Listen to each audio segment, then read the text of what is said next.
오늘도 지난 시간에 이어서 인류 일반 역사 계속해서 이어서 나가보도록 하겠습니다.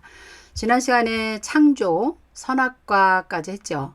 그래서 오늘은 4장, 5장, 6장, 11장까지 한번 나가보도록 하겠습니다. 성경을 읽기 위해서 우리가 창세기 12장 전에 인류 일반 역사 우리가 한번 문헌으로 정리를 다시 한번 하고, 그리고 아브라함부터 창세기 12장을 우리가 나가보도록 그렇게 하겠습니다. 자, 그래서 우리는 지금 인류 일반 역사를 왜 중요하게 생각하는가? 제가 지금 계속 강조하고 있는 것이 성경의 길을 만든다. 성경의 길, 성경의 주제를 우리가 가지고 성경을 계시록까지 보자 그랬습니다. 첫 번째 주제가 하나님은 왕이시다. 이 주제란 말이죠. 이 주제가 끝나면 두 번째 주제를 우리가 한번 다뤄볼 건데요. 자, 하나님이 왕이시란 말이죠. 왜 하나님을 왕이라고 해야 하는가? 그리고 하나님은 왜 당신의 나라를 세우셔야 했던가? 이런 거에 대해서 우리가 한번 말씀을 반드시 나눠야 되기 때문에 우린 지금 인류 일반 역사를 지금 공부하고 있는 중입니다. 성경의 주제, 관점 1. 누가 왕이냐? 하나님이 왕이시다. 여러분 모두가 그렇게 생각하시죠? 자, 성경 전체는 왕 싸움입니다. 지금도 세상 왕과 하나님과의 왕 싸움, 우리는 영적 전쟁 중에 사실은 있는 것이죠. 자, 우리가 성경을 보면서도 누가 왕인가, 내가 왕인가, 하나님이 왕인가, 이런 관점만 잘 생각을 해도 우리는 신앙생활 하면서 성숙한 성도로 살아갈 수가 있습니다. 오늘 이제 4장을 다룰 것입니다. 가인과 아벨. 자, 힘 있는 왕들이 등장하기 시작합니다. 이제 4장부터 우리가 한번 보도록 하겠습니다. 자, 어제 선악과 내용을 간단하게만 다뤄봤지요. 네, 많은 내용을 할 수가 없었어요. 시간상. 자, 간단하게 다뤄봤지만 선악과를 결국은 아담은 거부한 거죠. 자, 그렇다면 아담이 선악과를 거부한 후에 이제 성경은 새로운 왕상이 등장하는 것을 볼 수 있습니다. 자, 첫 번째 그 이름은 가인입니다. 또 가인의 후손으로 라멕. 이 두 사람이 가지고 있는 공통점이 있습니다. 잠시 후에 우리가 나누도록 하고요. 어디 선악과 공부를 다시 조금만 우리 정리해 보면 이런 말이죠. 아담은 출발부터 하나님의 통치를 거부하면서 출발을 한 것을 우리가 보았습니다. 하나님 이렇게 말씀하시는 거예요. 아담아, 나는 너의 창조자다. 너를 만든 아빠라는 거예요. 내 생명은 나에게 붙어 있다. 그러니 나한테서 끊어지면 안 된다. 반드시 나랑 붙어 있어야 한다는 거예요. 그리고 내 통치를 받아야 한다는 것이죠. 내 통치를 받고 살아야지만 너는 행복하게 살 수 있다. 선악과가 바로 이런 의미거든요. 그러나 선악과를 거부할 때 첫 번째로 나타나는 현상이 하나님과의 끊어짐입니다. 자, 하나님과의 끊어짐은 바로 죽음이라는 거죠.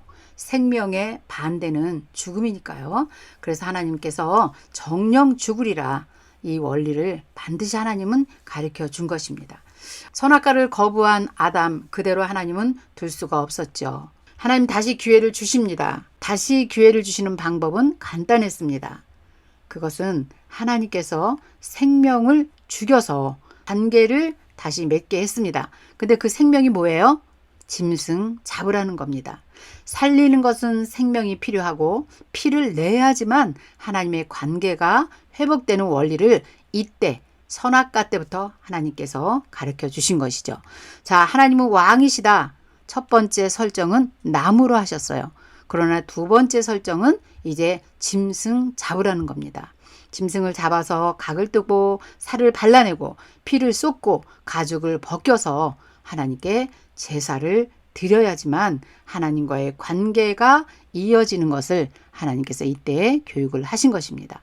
자, 그래서 선악과 사건 이후에 세계의 역사 속에서 보면요, 모든 종교의식 속에서 널리 퍼져 있는 것이 뭡니까? 희생 제물을 가져오는 것입니다. 이게 정말 얼마나 성경을 모방하면서 자기들 나름대로 신을 만들고 살아가는 것을 볼 수 있어요. 자, 그래서 신과의 소통은 짐승을 잡아야 돼요. 희생제물을 잡아야 되는 거예요. 어디를 가도 정말 한결같습니다. 어떻게 피가 생명인지 그들도 알고 있었는지 놀랍습니다. 우리 한국 같은 경우에는 돼지머리라도 갖다 놓고 그것도 안 되면 북어 머리라도 들고 와서 자기들 신에게 나가는 것을 우리가 보게 됩니다. 이 모든 것들이 재물 가져와서 하나님과의 관계를 회복하는 데서 이들이 이것을 모방하고 사용하는 것이 이방 신들이 하고 있는 것들이죠. 자, 그러나 이렇게 선악과 사건을 통해서 한바탕 충격이 지나가고 이제 시간이 또 많이 흘렀겠죠. 아담은 아마 자신이 생긴 순간부터 지금까지 그 모든 것들 자초지종을 그의 후손들에게 가르쳐 주었을 것입니다. 아담은 선지자죠. 이때 당시로 말한다면요. 하나님으로부터 직접 계시를 듣고 교육을 받았기 때문에 그렇습니다. 자, 이제 후손에게 제사를 통해서 창조주 하나님을 만날 수 있다는 사실도 가르쳐 주었을 것입니다. 자, 그러나 또다시 거부하는 사람들이 나타나고 누가 왕인가, 누가 힘 있는 자인가 이렇게 성경은 또 흘러갑니다. 그것이 창세기 4장 16절 17절을 보시면 여러분들이 이해가 될 것입니다. 자, 두 종류의 사람들이 쫙 갈라지기 시작하죠. 이제 성경에 모델이 둘이 뜹니다. 하나는 가인처럼, 하나는 아벨처럼. 그런데 가인이 아벨을 죽이고 맙니다. 하나님은 아벨 대신 셋을 주십니다.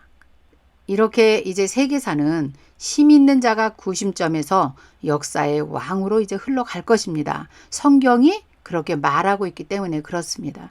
또한 누군가 자기를 해칠까봐 늘 두려워하는 가인의 모습처럼 이제 왕들은 그렇게 살아갈 것입니다. 그것도 창세기 4장 14절을 보시면 잘 기록이 되어 있어요. 자, 그리고 나서 이제 가인의 후손으로 라멕이 나타나는데요. 라멕은 또 이렇게 말합니다. 나는 가인보다 77배의 무력을 준비하고 있다. 이렇게 말합니다. 이렇게 성경은 창세기 4장 정도만 왔는데 하나님을 거부하는 왕상들의 세계가 지금 흘러가고 있는 것을 지금 모세는 이것을 놓치지 않고 정말 정확하게 기록을 남겨서 우리가 볼 수 있게 해준 것이죠. 그러나 또다시 거부하는 사람들이 나타나네요. 누가 왕인가? 누가 힘 있는 자인가? 선악과 사건 후에 나타나는 현상은 바로 이렇게 가인 같은 왕, 라멕 같은 왕들이 이제 등장한다고 성경은 우리에게 보여주고 있습니다. 자, 그래서 힘은 곧 왕의 상징입니다. 오고 오는 인류는 누가 센가를 기록했어요. 역사의 왕으로 이제 흘러갈 것입니다. 가인의 등장으로 성경은 이렇게 역사란 무엇인가 라면서 이제 흘러갑니다. 정말 인류 일반 역사 여러분 맞지요? 성경은 앞쪽이 인류 일반 역사다. 맞습니다. 이제 세계사는 이렇게 힘 있는 자가 구심점에서 역사의 왕으로 흘러갈 것입니다. 또한 누군가 자기를 해칠까봐 두려워하면서 그렇게 살아가는 모습을 우리가 가인의 모습을 보면서 알 수가 있습니다. 창세기 4장 14절에 이렇게 기록되어 있습니다. 주께서 오늘 이 지면에서 나를 쫓아내시면 내가 주의 낯을 베엎지 못하리니 내가 땅에서 피하며 유리하는 자가 될지라 물은 나를 만나는 자마다 나를 죽이겠나이다. 이렇게요. 그러니까 동생을 죽이고 자기가 왕이라고 했지만 사실은 이 왕의 두려워하는 모습이 창세기 4장 14절에 기록이 되어 있어요. 그러나 그뿐만이 아닙니다. 그리고 나서 세월이 흘러서 가인의 후손으로 라멕이 또 등장을 합니다. 라멕 하면 또 무력으로 힘으로 다스리는 왕의 모델이기도 합니다. 누군가 자기를 해칠까봐 두려워하는 가인의 모습을 보고 바로 이어서 라멕의 모습도 우리가 한번 살펴볼 수가 있겠어요. 창세기 4장 24절을 보겠습니다.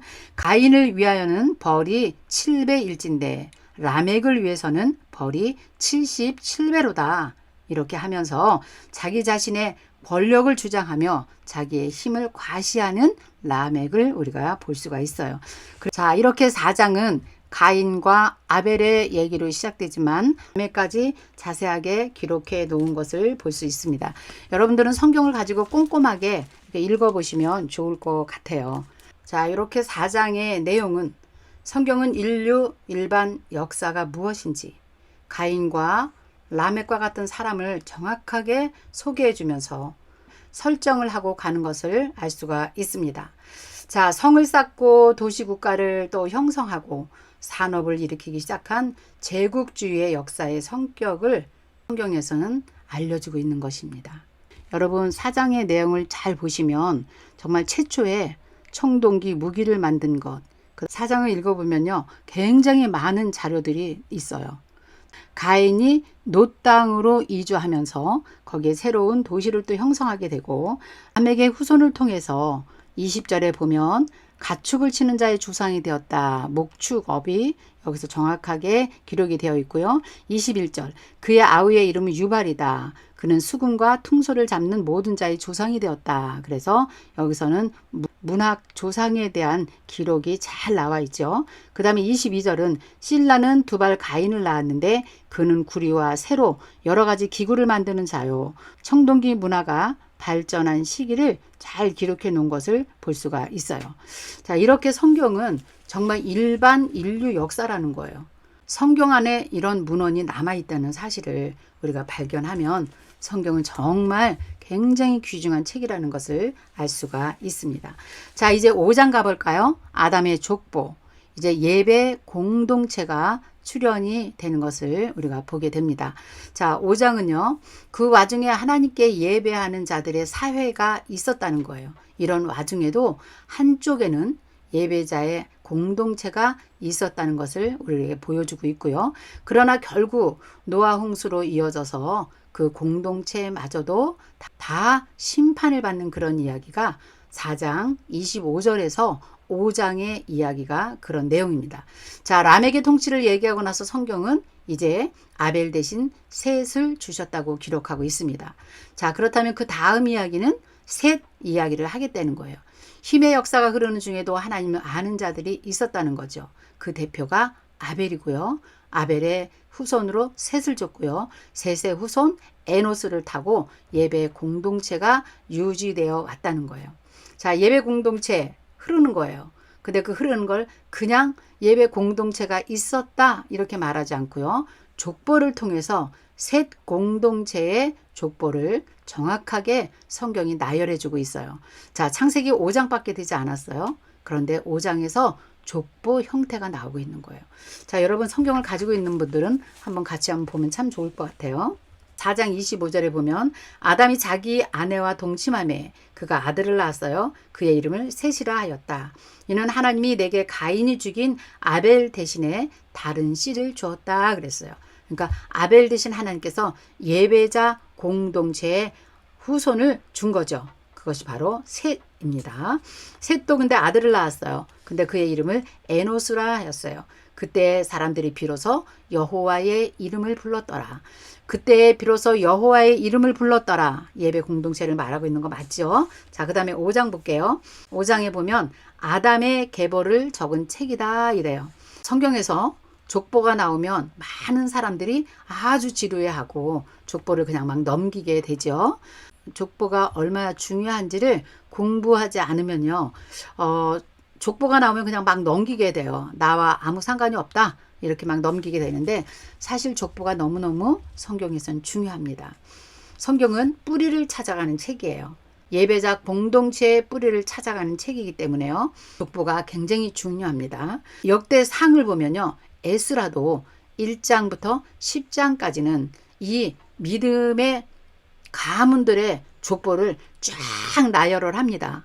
그리고 남유다의 역사를 이어서 붙이는 걸 볼 수 있어요.